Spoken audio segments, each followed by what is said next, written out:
오늘 우리에게 주신 하나님 말씀은 사무엘하 24장 15절에서 25절까지의 말씀입니다. 하나님 말씀 받들어 읽도록 하겠습니다.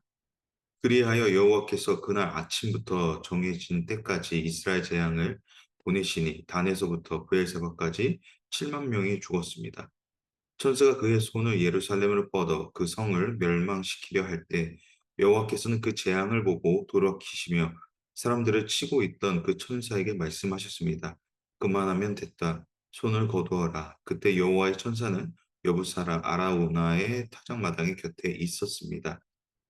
다윗이 사람들을 치는 천사를 보고 여호와께 말했습니다. 죄 짓고 잘못을 저지른 사람은 저입니다. 저 사람들은 그냥 무리일 뿐입니다. 저들이 무슨 잘못을 했습니까? 주의 손으로 저와 제 집을 치십시오. 그날 가시 다윗에게 와서 말했습니다. 올라가서 여부수 사람 아라우나의 타작마당에서 여호와께서 제단을 쌓으십시오. 그래서 다윗은 여호와께서 갓을 통해 말씀하신 대로 올라갔습니다. 아라우나는 왕과 그의 신하들이 자기 쪽으로 다가오는 것을 보고 달려나가 왕 앞에서 얼굴을 땅에 대고 절했습니다. 그리고 말했습니다. 내 주 왕께서 무슨 일로 종에게 오셨습니까? 다윗이 대답했습니다. 내 타작마당을 사서 여호와께 제단을 쌓아 백성들에게 내린 재앙이 그치지 않게 하려고 한다. 아라우나가 다윗에게 말했습니다. 내 주 왕께서 기뻐하시는 것이라면 무엇이든 바치십시오. 여기 번제용 소가 있고 뜰감으로는 여기 타작기계와 소의 멍에가 있습니다. 왕이여, 아라우나가 이 모든 것을 왕께 드리겠습니다. 아라우나가 또 다윗에게 말했습니다.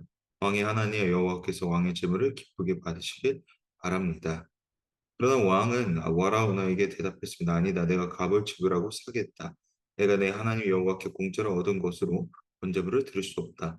그래야 다윗은 온 50세계를 주고 타작마당과 소를 샀습니다.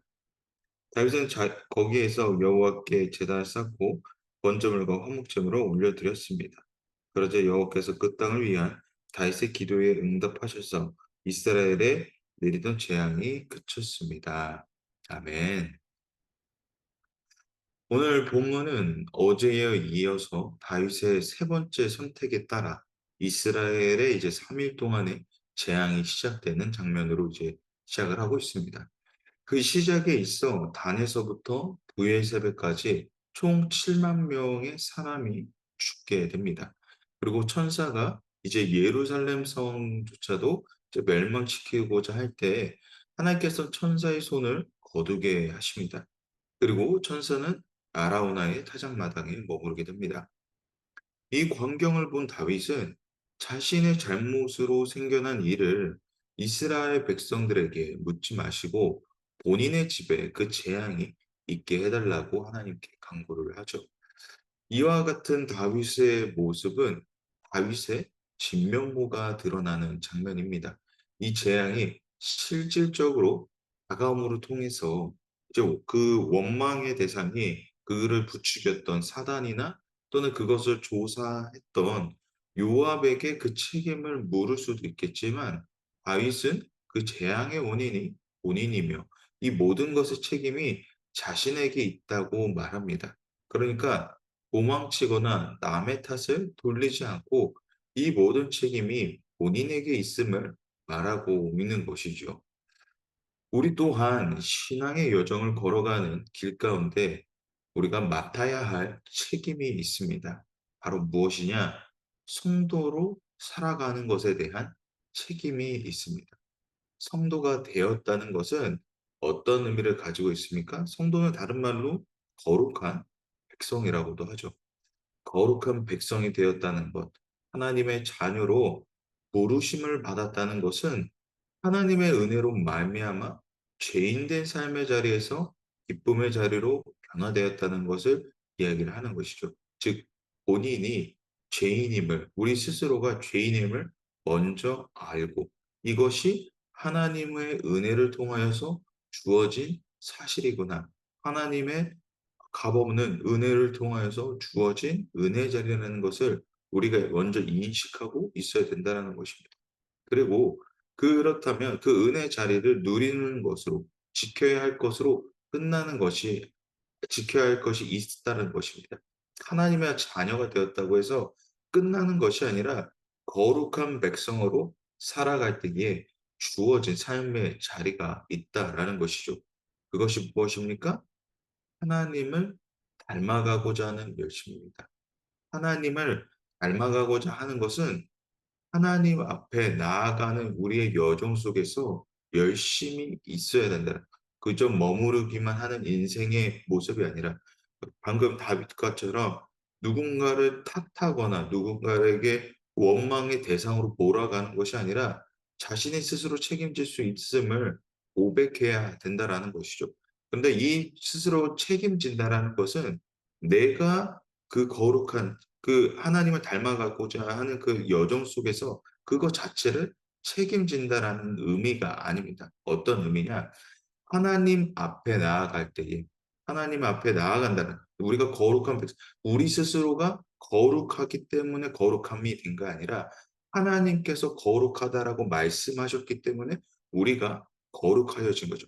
그렇다는 것은 우리가 거룩하기 위한 여정 가운데 하나님을 닮아가고자 하는 여정 가운데 우리의 스스로의 노력이 뒷받침되어야 하는 것이 아니라 먼저 하나님께서 우리에게 은혜를 베푸신 분이구나라는 인식 속에서 우리가 거룩해져 나아갈 수 있다라는 것입니다. 그러니까 첫 번째 프로세스가 하나님을 우리가 우리의 삶 속에서 먼저 주인됨으로 모시고 우리가 죄인됨을 인정하고 난 다음에 가야지만 하나님을 닮아가는 과정이 쉬워진다라는 것이죠. 그것이 밑바탕 되지 않는다면 이것은 하나님을 닮아가는 과정은 결코 무너질 수밖에 없다라는 것입니다. 그렇다면 어떻게 이것을 어 계속해서 잘 지켜나갈 수 있을까 합니다. 먼저 죄를 우리는 마주하는 용기가 있어야 합니다. 죄를 마주할 때는 스스로가 마주하는 것이 아닙니다. 하나님과 함께 바라보는 것이죠.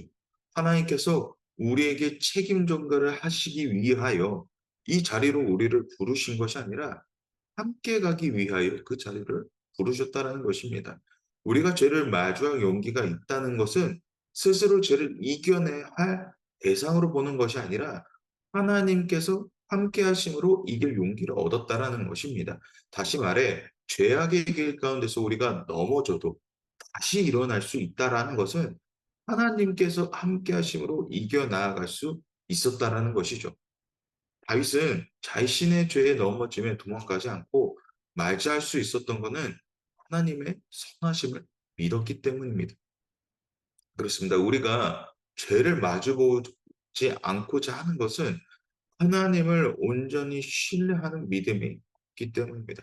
하나님께서는 죄로부터의 회개를 원하시지 죄로부터 도망을 원치 않으십니다. 우리가 죄를 마주보기를 두려워하는 것은 죄로 인한 심판이 두렵기 때문입니다. 그러나 우리가 전날 보았던 대로 하나님께서 다윗을 심판하시고자 했으면 즉시 바로 그때 하셨겠지. 결국 기다린 인구조사를 통해서 9개월 20일 동안이라는 그 긴 시간을 결국 기다리시지 않으셨다라는 것입니다. 그러니까 다윗이 깨달을 동안 하나님께서는 기다리고 계셨다라는 것을 통해 하나님은 우리가 죄의 자리로 나오는 것을 원하신다라는 것입니다. 다시 말해 하나님께서 우리를 기다리신다는 것은 우리를 어떻게든 심판하고자 하는 것이 아니라 다시금 하나님과 깊은 관계로 부르시는 자리라는 것입니다. 그러므로 죄를 우리는 먼저 담대히 마주 봐야 합니다. 근데 이것이 내 스스로의 힘이 아니라 하나님과 함께한다라는 그런 믿음 가운데서 하나님을 온전히 신뢰한다라는 그런 믿음 가운데서 그 죄를 담대히 마주 볼 용기가 생긴다라는 것이죠. 그렇기에 다윗 또한 이 죄가 어떻게 보면 자신의 집이 그렇게 멸망하는 것을 누가 원할 수 있겠습니까? 누가 그것을 바라겠습니까? 그럼에도 불구하고 다윗은 하나님께서 다윗의 집안을 우리 집안을 멸망시키셔도 괜찮습니다라고 얘기하는 것은 그런 죄를 마주볼 담대한 마음이 있었다라는 것이죠. 그 죄를 마주하는 법이 본인 스스로가 뛰어나서 그것을 바라보는 것이 아니라 주신 것도 하나님이시기에 그것을 나에게 가져가시는 분도 하나님이시라는 인식이 하나님으로부터 전부 다 주어진 것을 다윗 스스로가 인식하고 있었다는 것, 다윗 스스로가 그것을 믿고 있었다라는 것이죠. 믿고 있었다라는 것은 하나님께서 이것을 가져가서 내 멸망의 길로 하나님께서 인도하실 것이라는 그런 믿음이 아니라 하나님께서 가져가셔도 괜찮다. 하나님께서 나의 집안을 멸망시키셔도 괜찮다. 왜냐? 내가 하나님을 사랑하니까. 내가 하나님을 기뻐하는 이 인생의 비밀을 내가 지금까지 지켜가고 있으니까 그것으로 괜찮다라는 마음속에서 자신의 집안에 재앙이 있어도 괜찮다라고 이야기를 했다라는 것입니다. 거룩하게 살아간다는 것은 단어만 들었을 땐 굉장히 어렵고도 부담스러운 생각이 듭니다. 그러나 우리가 바로 알아야 하는 것은 거룩하게 하신 이는 하나님이시라는 것입니다. 다시 말해 내가 거룩하고자 노력함으로 완성될 수 있는 것이 아니라 하나님께서 함께 하심을 통해 거룩하게 된다라는 것이죠. 이것을 다른 말로 성화라고도 합니다. 무슨 거룩하고자 노력하는 삶은 하나님께서 만들어 가신다는 것입니다. 그리고 거룩한 삶의 과정은 나의 발버둥으로 이루어지는 것이 아니라 하나님께서 함께 하신다는 것을 먼저 우리가 깨달았을 때 가능하다라는 것. 그러면 하나님께서 함께 하시니 우리는 아무것도 안 해도 되는 것이 아니죠. 거룩하게 인도하시는 그 신앙의 여정 속에서 나도 동참하고자 하는 노력이 있어야 한다는 것입니다. 그렇습니다. 하나님께서 거룩한 길로 인도하신다는 것은 하나님께서 책임져 주시는 인생 가운데 우리 또한 함께 반응이 있어야 된다는 것이 이것이 우리의 책임이라는 것이죠. 하나님의 거룩한 백성들께 살아가는 하나님이 우리의 자랑 되심을 알리는 것이 우리의 책임이자 올바른 반응이란 그렇게 다윗 또한 그것이 내가 하나님의 자랑이 됨을 알기에 내가 하나님께서 그렇게 하신 하물며 그렇게 하실지라도 나는 괜찮다. 이스라엘 백성들에게 재앙이 도래한다는 것 자체가 그들이 하나님을 원망할 수 있는 대상으로 가는 게 아니라 하나님 그 잘못의 죄인 저니까 하나님 저를 심판해 주십시오. 하나님 원망의 대상이 되시지 마십시오. 라고 이야기하는 것과도 비슷한 맥락이 있다라는 것입니다. 오늘 우리는 어떠한 책임을 가진 채 살아가고 있습니까? 내가 하나님의 자녀답다라는, 내가 하나님의 자녀라는 책임감이 그저 속 안으로만 있는 것이 아닌지, 겉으로도 내가 하나님의 자녀라는 자부심을 가지고 나아가는지, 내가 하나님을 믿는 신앙으로서의, 그리스도인으로서의 담대한 모습을 가지고 내가 살아가고 있는지, 하나님은 우리의 자랑이 되시는지, 우리의 기쁨이 되시는지 점검해 봐야 된다라는 것이죠. 그런 믿음 속에서 오늘 저와 여러분에게도 하나님을 완전히 신뢰하는 믿음 가운데서 우리의 신앙이 계속해서 나아가기를 축복합니다. 계속해서 다윗의 간구를 들으신 하나님께서 다시 갓을 보내 다윗에게 아라우나의 타작마당에서 제단을 쌓으라 하십니다. 이에 다윗은 발걸음을 재촉하여 아라우나의 집에 가게 됩니다. 다윗이 옴을 보고 극진한 대접을 하며 다윗이 온 연유를 묻습니다. 다윗은 하나님의 명령대로 제단을 쌓고자 아라운에게 자신이 온 이유를 설명합니다. 이에 아라우나는 어떠한 불평 없이 모든 준비가 마쳐져 있고 편히 제단을 위해 준비되어진 것들을 사용하라고 말합니다.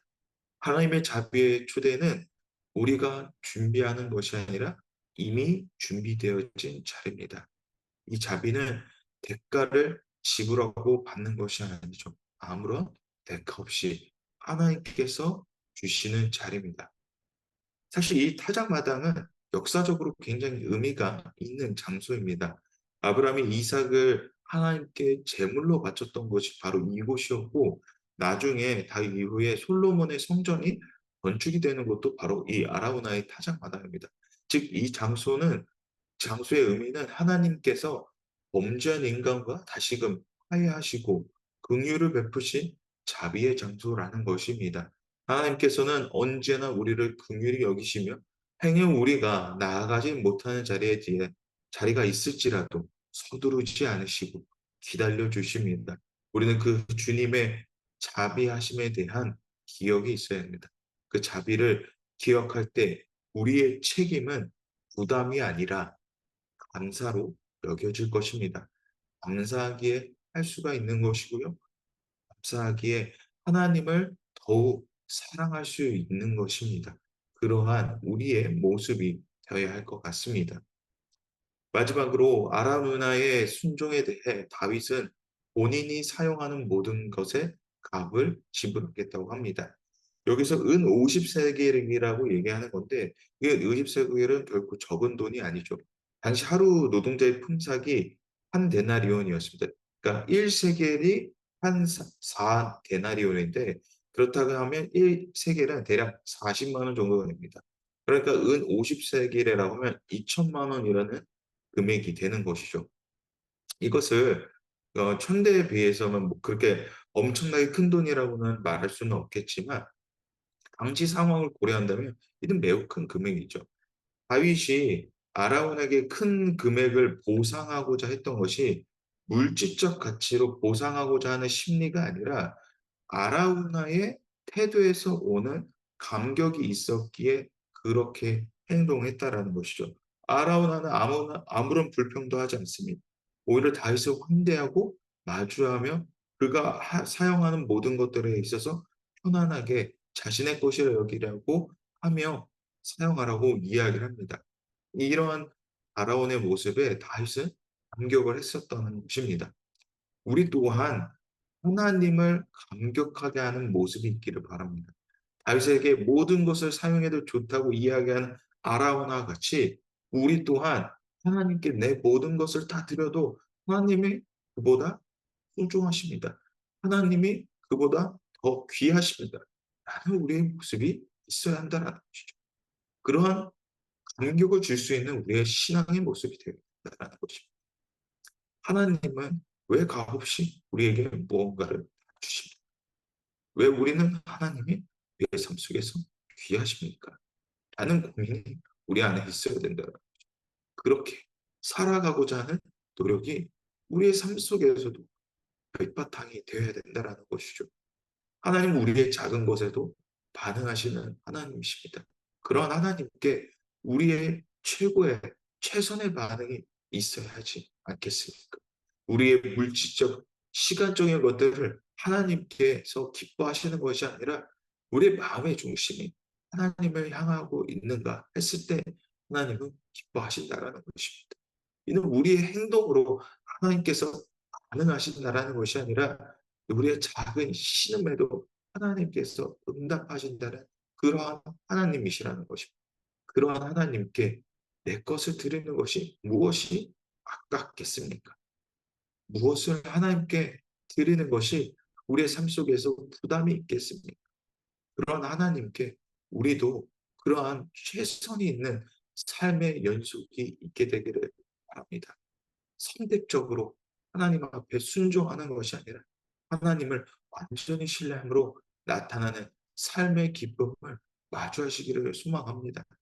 한시적 상황만을 바라보지 마시고 그 끝에 빛을 바라보시기 바랍니다. 빛은 여전히 우리를 환하게 비추고 있습니다. 빛 가운데로 오늘도 우리의 걸음이 믿음으로 나아가는 우리의 신앙의 여정이 되시기를 주님의 이름으로 축복합니다.